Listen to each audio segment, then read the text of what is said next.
Number one secret na hindi pinag-uusapan lalo na pag-graduate ka na sa school, the skill that builds you a lifetime of success, it's called discipline. Walang pake ang motivation at talent sa discipline. Kasi maraming tao naghahanap ng feeling ready na dapat muna sila. Ang totoo kasi, kahit ayaw mo at narinig mo na ng paulit-ulit, yung mga umaangat, ginagawa nila lahat. Kahit tinatamad sila, may sakit sila, kahit pagod, mahirap.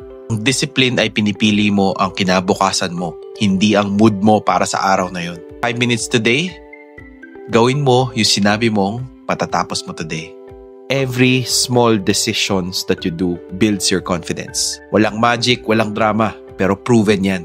Kung gusto mong gumalaw ang buhay mo, huwag inspiration ang hanapin mo. I-build mo ang disiplina mo in one small dose at a time. Start with one small thing today. Gawin mo ulit bukas, sa susunod na bukas, at yan ang totoong real life success mo.